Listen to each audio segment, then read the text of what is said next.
I, 33M, never thought I'd be posting here, but I'm at my wit's end and could use some advice.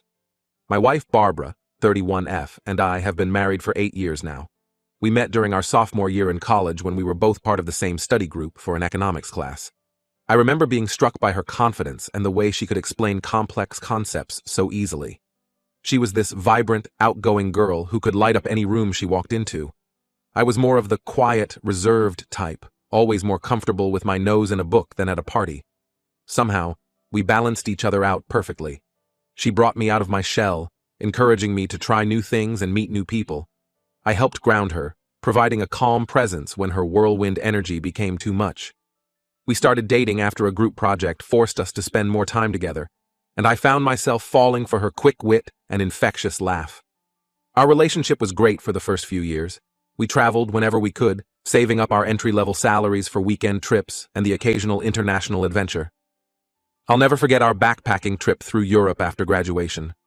We got lost in the winding streets of Venice, shared our first apartment-style Airbnb in Paris, and had our first major fight and subsequent makeup on a rainy day in London. Those experiences shaped us as a couple, teaching us how to navigate challenges together. We got married in a small ceremony surrounded by close friends and family. Her best friend Hazel was her maid of honor, and Hazel's husband Eric was one of my groomsmen. The wedding was simple but beautiful, held in Barbara's parents' backyard. I can still picture Barbara walking down the aisle, her eyes shining with happiness and promise. Hazel and Barbara have been friends since high school. They met in freshman year when they were both trying out for the cheerleading squad. Neither of them made it, but they bonded over their shared disappointment and have been inseparable ever since. They're always going on girls' trips and having weekly wine nights. I never had any issues with their friendship. In fact, I was glad Barbara had such a close friend. Eric and I got along well too, though we weren't as close as our wives. He's a successful businessman, always talking about his latest deals and investments. I work in IT, and while I enjoy my job, it doesn't make for exciting dinner conversation. Still, we'd often get together for double dates or weekend barbecues. Things started to change about 2 years ago. Barbara began complaining that our sex life had become routine and boring. At first, I thought it was just a phase. We'd been together for 6 years at that point, and I figured it was natural for things to slow down a bit. But her dissatisfaction seemed to grow. I tried to spice things up. Date nights, weekend getaways, new things in the bedroom, but nothing seemed to satisfy her. She kept pushing for more extreme ideas, which made me uncomfortable. I'm not a prude, but some of her suggestions felt like they crossed a line for me. Last month, she dropped a bombshell on me. We were having dinner at home, something we rarely do these days with our busy schedules. Barbara had cooked, which should have been my first clue that something was up. She's never been much of a cook, preferring takeout or restaurants. As we were finishing up, she casually suggested that I sleep with Hazel to add some excitement to our marriage. I nearly choked on my wine.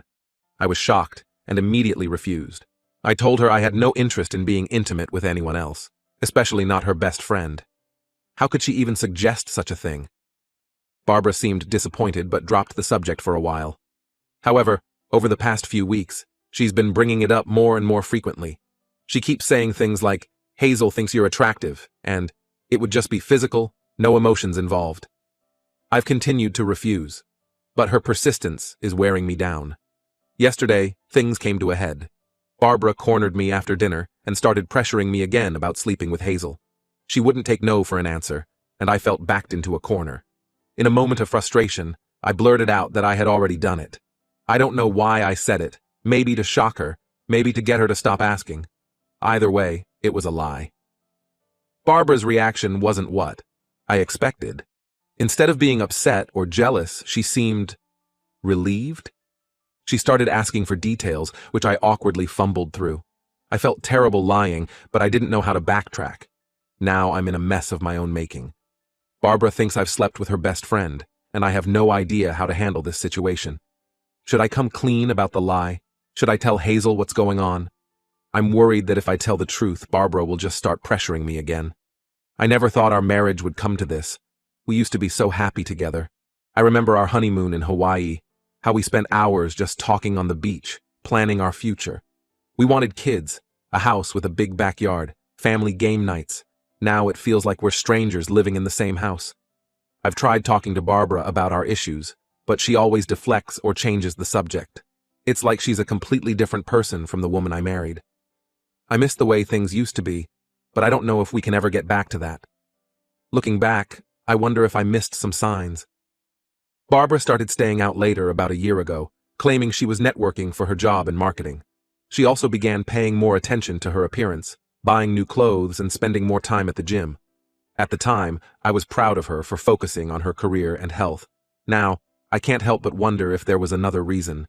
There was also an incident about 6 months ago that I had almost forgotten about. We were at a dinner party with Hazel and Eric, and I overheard Barbara and Eric having what seemed like an intense conversation in the kitchen. When I walked in, they quickly separated, and Barbara looked flustered. She brushed it off as nothing when I asked about it later, but now I'm second-guessing everything. I'm lost and confused. I love my wife, but I don't understand why she's so set on this idea. Is there something wrong with our marriage that I'm not seeing? Am I being unreasonable for not wanting to sleep with her friend? Any advice would be appreciated. I keep thinking about the early days of our relationship, how we used to stay up all night talking about our dreams and fears. Barbara wanted to start her own marketing firm someday. I wanted to develop innovative software that could help people. We talked about traveling the world together, maybe even living abroad for a while. Now, it feels like we can barely have a conversation that doesn't end in an argument or uncomfortable silence. Part of me wonders if this is just what happens in long-term relationships. Do all couples go through phases like this? Or is there something fundamentally broken in our marriage? I love Barbara, or at least, I love the person she used to be. But I don't know how to reach that person anymore. I'm worried about what this situation might do to our friend group as well. Hazel and Eric have been our closest friends for years. We've celebrated holidays together, been there for each other through job losses and family deaths. If this blows up, it's not just my marriage at stake, but those friendships too. I don't know what to do next. Should I confront Barbara about her strange behavior? Should I talk to Hazel about what's been going on? Or should I just pretend everything is fine and hope this all blows over?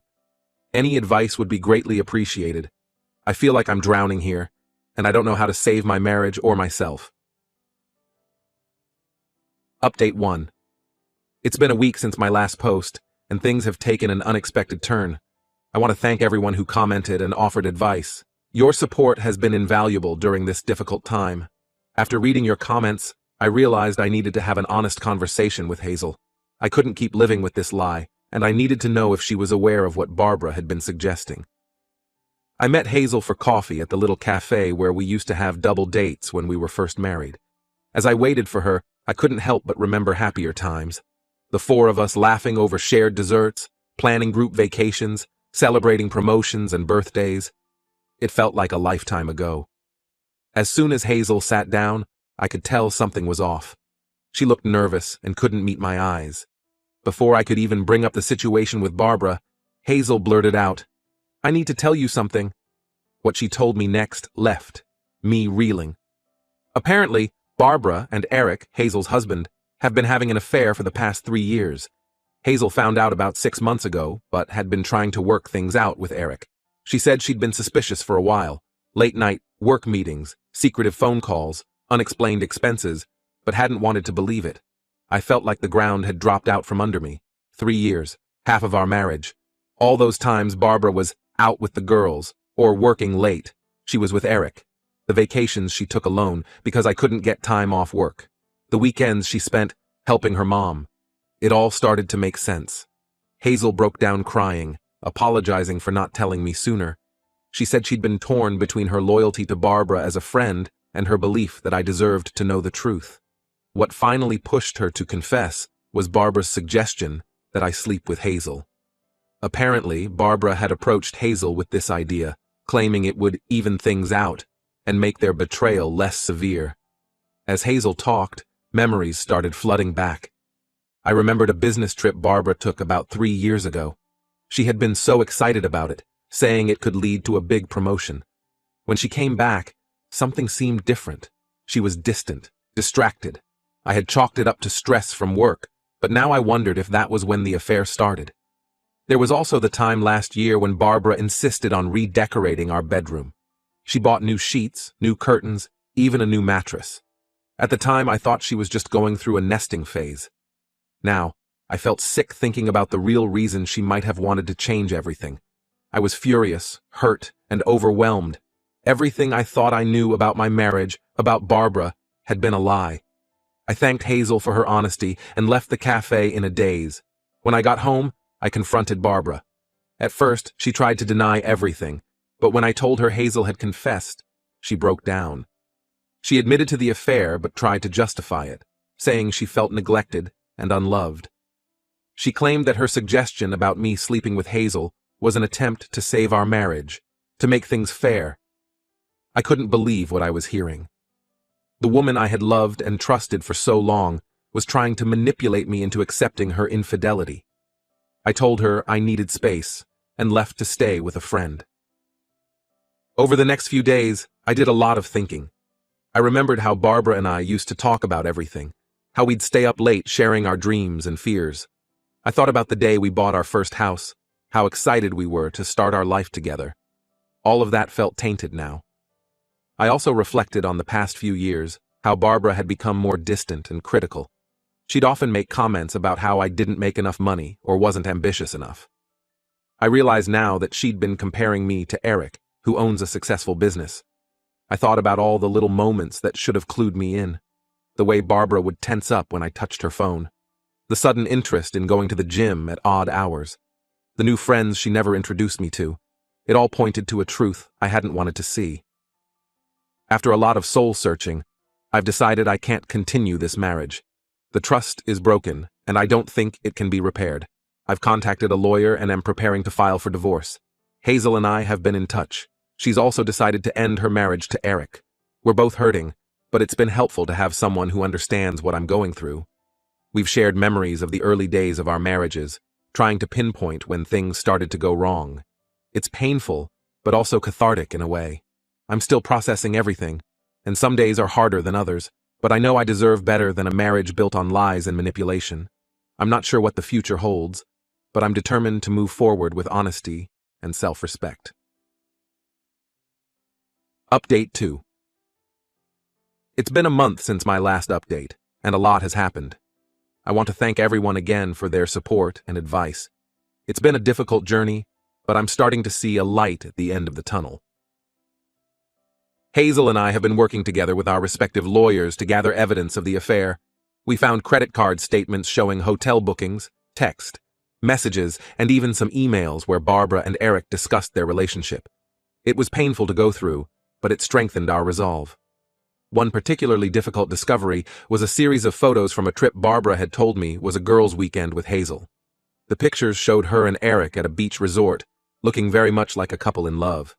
Seeing those images brought back all the hurt and anger I thought I was starting to move past.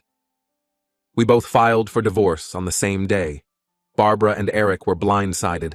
They didn't expect us to find out about their affair, let alone take such decisive action. Barbara tried to convince me to reconsider, promising to end things with Eric and go to couples therapy. But I stood firm. The trust was broken, and I knew I couldn't live with the constant doubt and suspicion. The divorce proceedings have been messy. Barbara is contesting the division of assets, claiming she's entitled to more because of her emotional suffering. It's ironic, considering she's the one who caused all this pain. My lawyer assures me we have a strong case, especially with the evidence of her infidelity. Hazel and I have been supporting each other through this process. We meet regularly to discuss our cases and just to talk. It's been helpful to have someone who truly understands what I'm going through. We're both dealing with a lot of anger and hurt, but we're also finding strength we didn't know we had. Last week, we had to go through our old photo albums to find documentation for the divorce proceedings. It was a bittersweet experience, seeing all those happy memories now tainted by what we know. There was a photo from our first Valentine's Day as a married couple, where Barbara had surprised me with a homemade dinner. Another showed the four of us at a New Year's Eve party, our arms around each other, faces full of laughter. It's hard to reconcile those images with the reality of our situation now. I've moved out of our house and into a small apartment. It's been an adjustment, but it feels good to have my own space. I'm rediscovering hobbies I'd let slide during my marriage, playing guitar, hiking, even trying my hand at cooking. It's like I'm getting to know myself again. Work has been a welcome distraction. I threw myself into a big project, and my boss has been understanding about the occasional need to take time off for legal meetings. My co-workers have been supportive too once I explained the situation. As for Barbara and Eric, last I heard, they're still together. Part of me wonders if their relationship will last now that it's out in the open. But honestly, I try not to think about it too much.